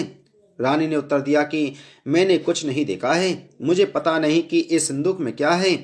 राजा ने रानी के सामने संदूक खुलवाया तो उसे संदूक के अंदर फटे पुराने कपड़े पहने एक स्त्री दिखाई दी, जो भिखारिन सी लग रही थी। रानी ने कहा, यह कोई भिखारिन लग रही है, इसको कारखाने में भिजवा दिया जाए, वहां लकड़ी ढोकर अपना जीवन निर्वाह करती रहेगी। राजा ने रानी के कहे अनुसार उसे कारखाने में भिजवा दिया। एक दिन रानी की सहेलियां नदी में स्नान करके दशा माता का डोरा ले रही थीं। उनके पास एक डोरा रह गया था। वे यह सोच रही थीं कि इस डोरे को किसे दिया जाए कि उसी समय लकड़ी ढोने वाली रानी वहां आ गई। उन्होंने उसे रोककर पूछा, बहन, हमारे साथ दशा माता का एक डोरा ले लो। रानी ने कहा कि मुझे डोरा लेने की कोई हर्ज नहीं है, परंतु मुझे तो खाने भर को नहीं मिलता, मैं इस डोरे की पूजा कैसे करूंगी? वे बोली कि तुम इस बात की चिंता मत करो, हम हर रोज इस जगह स्नान करने आया करेंगी। 9 दिन तक हम यहाँ पर कथा कहेंगी, तुम भी रोज आकर कथा में शामिल हो जाया करना। 10वें दिन पूजा होगी, तब तक दशा माता चाहेंगी तो तुम्हारी दशा बदल जाएगी। रानी ने दशा माता का ध्यान करके डोरा ले लिया। उसी दिन रानी के पति राजा को यह चिंता हुई कि रानी को संदूक में बंद करके बहा तो दिया था, परंतु पता नहीं उसका क्या हाल होगा। उसकी खोज खबर लेने के लिए राजा एक नौका पर बैठकर नदी की यात्रा करता हुआ अपने बहनोई के यहाँ पहुंचा। संध्या के समय वह अपनी बहन से बोला, मेरे हाथ पैरों में बहुत दर्द हो रहा है, किसी दबाने वाले को बुलाओ। तब उसकी बहन ने लकड़ी ढोने वाली भिखारिन को बुलाकर लाने की आज्ञा दी। उसे कहा, आज रात तुम मेरे भाई के पैर दबा दो। वह बड़े संकोच में पड़ गई। अपने मन में सोचने लगी कि आज तक मैंने किसी पुरुष को छुआ तक नहीं है। रानी अपने भाई के पैर दबाने के लिए उस पर जोर डाल रही थी, इसलिए लाचार होकर उसने हाँ कर दी। राजा के पैर दबाते दबाते रानी को उसके पांव में पद्म दिखाई पड़ा। रानी चुपचाप रोने लगी। उसके आंसू राजा के पैरों पर टपक पड़ा। राजा ने उससे पूछा, तुम क्यों रो रही हो? तुम अपना भेद मुझे बताओ, मेरे द्वारा तुमको कोई हानि नहीं होगी। रानी बोली कि जैसा पद्म आपके पैर में है, वैसा ही पद्म मेरे पति के पैर में भी था। पहले के दिनों की याद आ जाने पर मुझे रोना आ गया। राजा ने उसे पहचान लिया। राजा बोला, मैं समझ गया, अब तुम्हें पैर दबाने की जरूरत नहीं है। तुम्हारे भाग्य में जो लिखा था वह तुम्हें भोगना ही पड़ा। मैंने उसे टालने के लिए जो उपाय किया था उसका नतीजा उल्टा ही निकला। तुम्हें मेरे जीते जी लकड़ियां ढोनी पड़ी। सवेरा हुआ, परंतु अतिथि राजा सोकर नहीं उठा और न पैर दबाने वाली दासी ही कमरे से बाहर निकली। राजा की बहन को चिंता होने लगी। थोड़ी देर के बाद दासी कमरे से बाहर निकली और कारखाने में काम करने चली गई। रानी ने कमरे में जाकर अपने भाई को जगाया। उसका भाई बोला, मेरी तबीयत ठीक नहीं है, मेरा सिर दर्द कर रहा है, मैं अभी आराम करना चाहता हूँ, मेरा मन बहुत ही व्याकुल हो रहा है। रानी ने पूछा कि आखिर बात क्या है, कुछ तो बताओ। राजा ने कहा, बड़ी शर्म की बात है, मैंने तुम्हारी भाभी को जानबूझकर संदूक में बैठाकर तुम्हारे पास इसलिए भेजा था कि इसे यहाँ आराम से रखा जाएगा, परंतु उसे तो यहाँ लकड़ियाँ ढोनी पड़ रही हैं। उसके तुमने सारे गहने कपड़े उतार कर उसे रास्ते की भिखारिन बना दिया। उसकी बहन बोली, मैंने उसे नहीं पहचाना। उसने दासियों को भेजकर उसे चुपचाप अपने पास बुलाया। उसके आने पर बहन ने अपनी भाभी से माफी मांगी और उसके पैर पकड़ लिए। कुछ दिनों तक राजा अपनी बहनोई बहन के यहाँ रहकर रानी को साथ लेकर राजधानी में लौट आया। रानी ने अपने महल में पहुंचकर स्वागनों को न्योता दिया। बड़े धूमधाम से दशा माता के डोरे की पूजा की और नगर में ढिंडोरा पिटवाया गया कि आज से अमीर गरीब सब दशा माता का डोरा लिया करें और श्रद्धा पूर्वक पूजन किया करें। जिसके पास पूजन पारण के लिए धन की कमी हो तो वह महल से ले जाया करें। जिस प्रकार रानी के दिन दशा माता ने फेरे, वैसे ही सबकी दशा को ठीक करें। आइए सुनते हैं दशा माता की 7वीं कहानी। एक वृक्ष पर नर और मादा 2 पक्षी रहते थे। उनकी कोई संतान नहीं थी। अन्य पक्षी मादा पक्षी को बांझ कहकर घृणा करते थे। मादा चिड़िया बच्चे न होने के कारण बहुत दुखी रहती थी। एक दिन वह अपनी स्थिति पर विचार करती हुई अकेली नदी पर पानी पीने गई। वहां पर स्त्रियां दशा माता का डोरा ले रही थीं। उनका एक डोरा बच गया था। उन्हें कोई उच्च वर्ग की स्त्री नहीं दिखाई दी जिसे वह डोरा दे देती। उन्होंने सोचा कि इस चिड़िया के गले में इस डोरे को बांध देते हैं। यह यहाँ रोज आकर कथा सुन लिया करेगी। इसे पूजन की विधि बता देंगे तो यह भी पूजन के दिन पूजा कर लेगी। तदनुसार उन्होंने चिड़िया के गले में दशा माता का डोरा बांध दिया और उसे समझा दिया कि प्रतिदिन 9 दिन तक यहाँ आकर कहानी सुन लिया करो। 10वें दिन 21 गेहूं के दाने लाकर उनमें से एक दाना दशा माता के नाम से नदी में डाल देना और बाकी 20 दाने तुम स्वयं खा लेना। चिड़िया ने 9 दिन तक नियम पूर्वक दशा माता की कहानी सुनी। 10वें दिन स्त्रियों द्वारा बताई विधि के अनुसार डोरा एवं एक गेहूं का दाना नदी में डालकर पारण किया। कुछ दिनों के बाद उस चिड़िया के भी बच्चे हो गए। अन्य चिड़ियों को बड़ा आश्चर्य हुआ कि इसे तो बच्चे होते ही नहीं थे, अब बच्चे कैसे होने लगे। वह चिड़िया बोली, जब मुझे बच्चे नहीं होते थे तो सब मुझे बांझ कहकर दुत्कारती थी, अब मुझे दशा माता की कृपा से बच्चे होने लगे हैं। चिड़िया के पूछने पर उसने दशा माता का डोरा लेने का सारा हाल कह सुनाया और पूजा की विधि का भी वर्णन कर सुना दिया। तब से जंगल की सारी चिड़ियां दशा माता का व्रत करने लगी। आइए सुनते हैं दशा माता की 8वीं कहानी। पुराने समय की बात है कि एक घर में एक जेठानी देवरानी थी। वे दोनों ने संतान थी। वे मेहनत करके पेट पालती थीं। दोनों व्रत पूजन कुछ भी नहीं करती थीं। एक दिन दोनों प्रातःकाल गांव में आग लेने गईं। उस दिन गांव में दशा माता का पूजन था, इसलिए उन्हें किसी के यहाँ से भी आग नहीं मिली। आग न मिलने पर जेठानी देवरानी से बोली, आज हम दोनों का भी व्रत रहेगा। शाम को आग मिलने पर ही रसोई बनाकर भोजन करेंगी। शाम हो जाने पर जेठानी अपनी पड़ोसन के यहाँ से आग लेने गई। पड़ोसन ने उसे आदर पूर्वक उठाया। जेठानी ने पड़ोसन से पूछा, दशा माता का पूजन करने से क्या होता है? पड़ोसन ने बताया कि जिस बात की इच्छा करके डोरा लिया जाता है वह इच्छा पूर्ण हो जाती है। जेठानी यह सुनकर पड़ोसन से बोली, अगली बार जब डोरा लेना हो तो मुझे भी बताना, मैं भी डोरा लूंगी। जेठानी जैसे ही आग लेकर घर से बाहर आई तो उसे गाय चरकर आती दिखाई दी। ग्वाला पीछे आ रहा था। उसके कंधे पर एक बछड़ा था और एक गाय बछड़े को चाटती हुई चल रही थी। पड़ोसन ने ग्वाले से पूछा, तुम्हारी गाय के पहली बार प्रसव हुआ है क्या? ग्वाले ने बताया कि हाँ। पड़ोसन ने फिर पूछा, गाय ने बछड़ा दिया है या बछिया? ग्वाला बोला, बछड़ा है। यह जानकर जेठानी से पड़ोसन ने कहा कि घर जाकर दशा माता का डोरा ले लो। 9 दिन तक व्रत रखकर कथा सुनना तथा 10वें दिन सिर सहित स्नान करके पूजन करना। दशा माता चाहेगी तो 10 दिन के भीतर ही तुम्हारी मनोकामना पूर्ण हो जाएगी। जेठानी ने घर जाकर सारी बातें देवरानी को बताईं। दोनों ने दशा माता से मन्नत मांगी कि यदि हम दोनों की संतान होगी तो हम सुहागनों को न्योता देंगे। दोनों ने दशा माता का डोरा लिया। दशा माता की कृपा से डोरा की पूजा से पहले ही दोनों देवरानी जेठानी गर्भवती हो गईं। 9 महीने 9 दिन के बाद दोनों के यहाँ 2 लड़कों ने जन्म लिया। बालकों के नामकरण संस्कार के बाद देवरानी के जेठानी से कहा, हमने जो सुहागनों को नौतने की मन्नत मांगी थी उसे अब पूरा करना चाहिए। जेठानी ने कहा कि अभी ऐसी क्या जल्दी है, जब लड़कों का अन्नप्राशन संस्कार होगा तब सुहागनों को न्योता देंगे।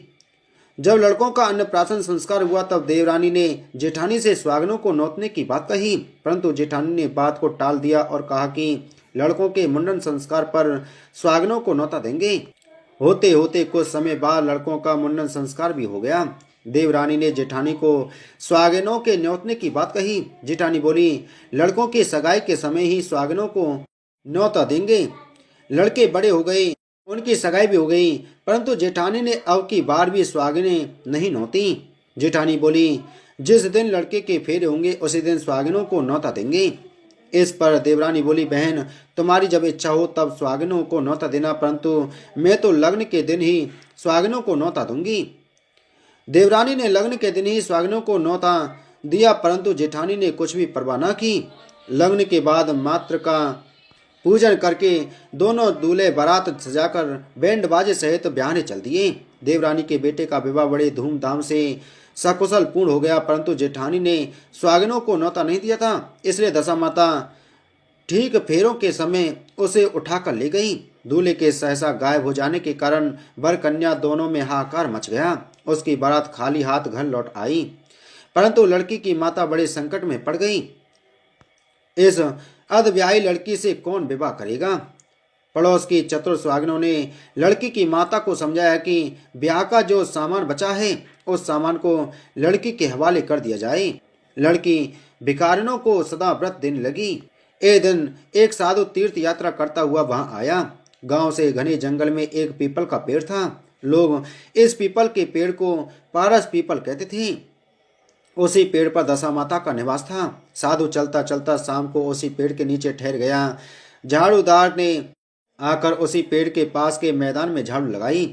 भिस्ती ने मस्क से वहां पर छिड़काव कर दिया तथा माली ने वहां फूल बिखेर दिए।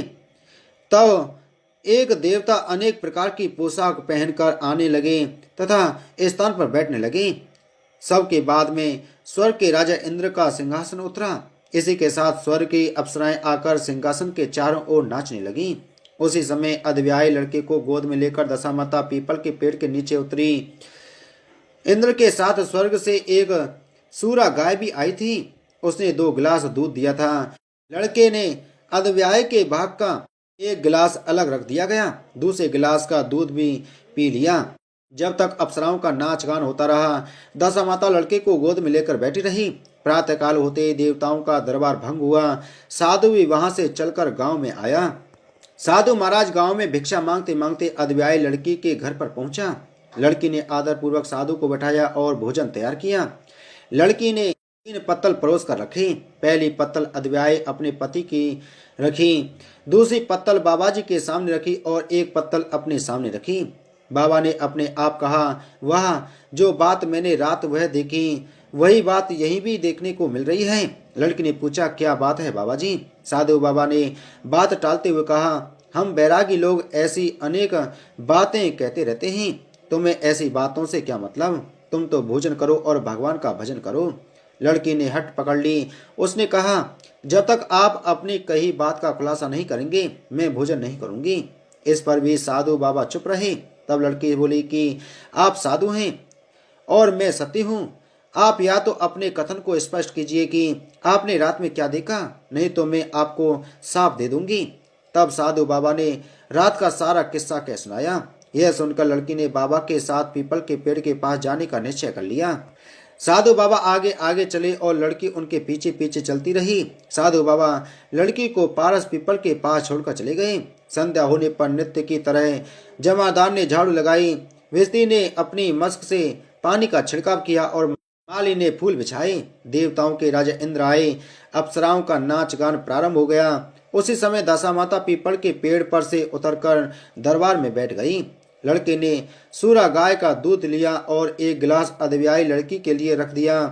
जैसे ही लड़के ने दूध का गिलास मुंह पर लगाया, त्यों ही लड़की दूसरा गिलास हाथ में लेकर वर के सामने आ गई। वह बोली, अपना भाग लेने के लिए मैं उपस्थित हूँ, मेरे लिए क्या आज्ञा है? मैं सेवा करने के लिए तैयार हूँ।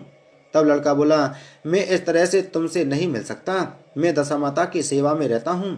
मुझे अभी दरबार में जाकर दशामाता की गोद में बैठना होगा। यदि तुम्हें मुझसे प्यार है तो दशामाता को प्रसन्न करके उनसे मुझे अपने लिए मांग सकती हो, तब मैं तुम्हारा हो सकता हूँ। लड़का दूध पीकर दशामाता की गोद में जाकर बैठा। लड़की अप्सराओं के साथ नाच गाने लगी। जब सवेरा हुआ तो दशामाता ने इस नई लड़की को बुलाकर पूछा, तुम कौन हो? तुम्हारे नाचने से मैं बहुत प्रसन्न हुई। जो कुछ मांगना है मांग लो। लड़की ने दशामाता से वचन ले लिया कि मैं जो कुछ मांगूंगी वह आप मुझे प्रदान करेंगी। तथास्तु कहने के बाद लड़की ने दशामाता से अपने पति को पकड़ कर कहा, मुझे यही चाहिए। दशामाता ने कहा, तूने मांगा तो बहुत, परंतु मैं वचन दे चुकी हूँ, इसी कारण मैं तेरे पति को तुझे वापस देती हूँ। राजा इंद्र ने पूछा कि भगवती, यह सब क्या राज है? मैं इस राज को जानना चाहता हूँ। तब दशामाता ने बताया कि यह लड़का मेरे वरदान से ही प्राप्त हुआ था और इसकी माता ने मनौती मांगी थी कि लड़का पैदा होने पर मैं सुहागिनों को न्योता दूंगी, परंतु उसने अभी तक अपना वचन पूरा नहीं किया। इस कारण मैं इस लड़के को विवाह मंडप से उठा लाई थी। यह लड़की इसकी अधव्यायी पत्नी है और पतिव्रता है। पतिव्रता होने के कारण यह देव समाज में पहुंचकर मुझसे अपना पति मांग रही है। दशामाता के ऐसे वचन सुनकर इंद्र सहित सब देवताओं ने वर वधू के ऊपर पुष्प की वर्षा की। तब तक साधु बाबा भी वहां पर आ गए। साधु बाबा दूल्हा और दुल्हन को साथ लेकर गांव की ओर चल पड़े। जब ये तीनों गांव के समीप पहुंचे तो गांव वालों ने दूल्हा दुल्हन को देखकर लड़की के पिता को सूचना दी, तुम्हारी पुत्री एक दूल्हे के साथ आ रही है। जिस दिन से लड़की चली गई थी तो उसके पिता ने लोकापवाद के डर से बाहर निकलना बंद कर दिया था। गांव वालों की यह भी बात सुनकर उसने घर के किवाड़ बंद कर लिए। उसने समझा लड़की साधु बाबा के साथ आ रही होगी, इसलिए लोग मेरा उपवास कर रहे हैं। जब गांव के बुजुर्ग व्यक्तियों ने भी वही बात बताई तब उसने घर के किवाड़ खोले और बाहर निकला। जब उसने सचमुच अपने द्वार पर लड़की और दामाद को खड़े देखा तो उसकी प्रसन्नता का ठिकाना नहीं रहा। लड़की के पिता ने इस खुशी के मौके पर बहुत दान पुण्य किया और फिर से विवाह की तैयारी की। लड़की ने अपनी माता से कहा कि इस तरह से विवाह नहीं होगा। पहले दूल्हे की माता सुहागिनों को न्योता देकर बारात लेकर आए, तब विवाह के नेग पूरे किए जाएं। लड़की के पिता ने लड़के के घर पर खबर भेजी। लड़के की मां ने पहले सुहागिनों को न्योता दिया, तब बारात चली। बड़ी धूमधाम से विवाह हुआ। वर वधू दोनों अपने घर पर आ गई। वधू की खुशी में लड़के की माता ने दोबारा सुहागिनों को न्योता दिया। उसी समय से विवाह के दिन वर के घर पर सुहागिनों का न्योतने की प्रथा चली आ रही है। दशा माता ने जिस तरह सती की दशा बदली, वैसी वह सभी का कल्याण करे। आइए सुनते हैं दशा माता की नौवीं कहानी। एक गांव में एक बुढ़िया ब्राह्मणी रहती थी। वह बहुत गरीब थी। उसके एक बेटा था। एक दिन वह अपने बेटे से बोली, बेटा, कुछ ऐसा काम करो जिससे 4 पैसे की आमदनी हो और हम दोनों का जीवन निर्वाह हो। अब मेरे तो बुढ़ापे के कारण हाथ पैरों ने जवाब दे दिया है। तब उसका लड़का गांव वालों के जानवर चराने लगा। एक दिन लड़का पशुओं को पानी पिलाने नदी पर ले गया। वहां पर महिलाएं स्नान करके दशा माता का डोरा ले रही थीं। उनके पास एक डोरा बच गया था। उनमें से एक स्त्री ने कहा कि इस लड़के से पूछो कि यह किसका है। तब एक स्त्री लड़के के पास जाकर पूछने लगी, तुम्हारे घर में कौन कौन है। लड़के ने बताया कि केवल मेरी बूढ़ी माँ है। स्त्रियों ने लड़के को एक डोरा देते हुए कहा कि तुम इसे ले जाकर अपनी माँ को दे देना और कहना कि इसका पूजन और व्रत करें। हम तुम्हें सीधा और पूजा की सामग्री भी देते हैं। इसे भी अपनी माता को दे देना। लड़के ने उनसे डोरा भी लिया। फिर सब स्त्रियों ने उसे सीधा भी दिया। लड़का उस सामान को लेकर घर आया। उसने दरवाजे से ही माँ को पुकार कर कहा, गठरी को उतार लो, मैं बोझ से दबा जा रहा हूँ। उसकी माँ बहुत प्रसन्न हुई। माँ ने बेटे से पूछा, यह सब कहाँ से लाए हो। लड़के ने माँ को सब समाचार सुनाकर दशा माता का डोरा भी दे दिया। बुढ़िया ने डोरे को लेकर माथे से लगाया और उसी दिन से व्रत करने लगी। 9 दिन तक कथा कहानी कहती रही। 10वें दिन उसने डोरी की पूजन की तैयारी शुरू कर दी। वह देहरी के बाहर गोबर से लीप कर रही थी कि उसी समय एक बहुत ही गरीब बुढ़िया आकर बोली कि क्या कर रही हो बहन। उसने जवाब दिया कि आज मेरे घर पर दशा माता का पूजन है, इसलिए लीप रही हूँ। उस बुढ़िया रूपी दशा माता ने कहा कि मुझे बहुत प्यास लगी है, थोड़ा सा पानी पिला दे। इस पर लड़के की माता बोली, मैं तो इस मिट्टी के बर्तन से पानी पीती हूँ, मेरे यहाँ लोटा लुटिया नहीं है, तुमको पानी किस में भर कर दूं। एक कटोरी ही मेरे घर में है, पता नहीं वह कहाँ पड़ी होगी। जरा तुम ठहरो, मैं कटोरी ले आऊं, तब तुमको पानी पिलाऊंगी। बुढ़िया हाथ धोकर अंदर कटोरी लेने गई। इसी बीच दशा माता, जिन्होंने बुढ़िया का रूप धारण कर रखा था, उसके मटके रखने की जगह पर एक सोने का घड़ा बनकर अंतर्ध्यान हो गई। बुढ़िया कटोरी लेकर मटके के पास गई। वहां सोने का घड़ा देखकर घबराई। वह मन में सोचने लगी कि मुझ बुढ़िया पर चोरी का नाम लगेगा, मैं चोर कहलाऊंगी। वह इस चिंता में दशा माता रूपी बुढ़िया को खोजने निकली। तब तक उसका लड़का भी घर पर आ गया था। उसने माँ से पूछा, तुम किसे खोज रही हो। उसने बताया, अभी जीर्ण अवस्था वाली बुढ़िया आई थी और यहाँ सोने का घड़ा रखकर ना जाने कहाँ चली गई। लड़के ने बताया, वही तो दशा माता थी, उन्होंने तुमको यहाँ घड़ा दिया है। दोबारा फिर कभी वह घर आए तो उसके स्वागत में कोई कमी मत रखना और उनकी आज्ञा का पालन करना। जब तुम नदी पर नहाने जाओ तो तुम्हें नदी घाट पर जो भी चीज मिले उसे दशा माता का दिया हुआ प्रसाद समझ कर ले लेना। किसी से यह मत पूछताछ करना कि यह चीज किसकी है, यह कहाँ से आई है। बुढ़िया नदी में नहाकर बाहर निकली तो उसे सोने का भरा हुआ घड़ा दिखाई दिया और उसके पास ही अच्छे वस्त्र रखे थे। बुढ़िया ने कपड़े को पहन लिया और घड़े को हाथ में लेकर चलने की तैयारी की कि 4 कहार एक डोली लेकर उसके पास आए। कहारों ने उसे डोली में बैठने को कहा। बुढ़िया जब घर पहुंची तो उसने देखा कि वहां तो एक आलीशान महल खड़ा है। बुढ़िया महल के अंदर चली गई। वहां उसने श्रद्धा पूर्वक और भक्ति भाव से दशा माता के डोरे का पूजन किया और हाथ जोड़कर वरदान मांगा कि जिस प्रकार तुमने मुझे संपत्ति दी उसी प्रकार मेरे घर में एक सुशील बहू और आ जाए, तभी यह सब शोभा देगा। कुछ दिनों बाद लड़के का विवाह हो गया और बहुत ही सुंदर व सुशील बहू बुढ़िया के घर आ गई। बुढ़िया ने दोबारा दशा माता से वर मांगा कि जैसे मेरे बहू बेटे सुशील और सज्जन हैं उसी प्रकार मेरे पोता भी हो जाए। कुछ दिनों बाद बुढ़िया के यहाँ एक पोता रूपी रत्न पैदा हुआ। एक दिन बुढ़िया ने अपनी बहू को पास बैठाकर समझाया कि मेरी यह सब संपत्ति दशा माता की प्रदान की हुई है, उन्हीं की कृपा से तुम इस घर में आई हो। मेरे नहीं रहने के बाद यदि कोई मैले कुचैले कपड़े धारण किए हुए बुढ़िया तुम्हारे घर पर आए तो उसे आंचल के छोर से पहुंच डालना, घिन मत करना, उससे प्रार्थना करना, यह सब आपका ही दिया हुआ तो है। जब भी दशा माता का डोरा लेना हो तब उसको तुम भी अवश्य लेना और श्रद्धा पूर्वक उसका पूजन करना। जब भी तुम्हारे ऊपर संकट के बादल घिर आए तो सुहागनों को नौतना, दशा माता की कृपा से तुम्हारी सब इच्छाएं पूरी होंगी।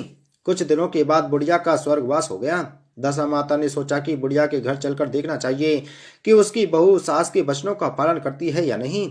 एक दिन दशा माता ने वृद्धा भिखारिणी का वेश धारण करके उसके घर गई। उसे देखते ही बहू खड़ी हो गई, उसके पांव छुए और बालक को उसकी गोद में डाल दिया। उसकी श्रद्धा भक्ति से दशा माता बहुत प्रसन्न हुई। उन्होंने आशीर्वाद दिया कि तेरी धर्म बुद्धि हो, भगवान तेरा सदैव कल्याण करेंगे, भंडार भरपूर रहेगा, तू जो इच्छा करेगी वह तुझे अवश्य प्राप्त होगा। दशा माता ने जैसी कृपा बुढ़िया ब्राह्मणी पर की, ऐसी ही कृपा सभी भक्तजनों पर बनी रहे। 10वें दिन की पूजा। इस दिन महिलाएं डोरी की पूजा करें, तत्पश्चात प्रथम दिन वाली पूजा को विधि अनुसार दोबारा करें। यही 10वें दिन की पूजा होती है। इति श्री दशा माता व्रत कथा संपूर्ण। बोलो दशा माता की जय।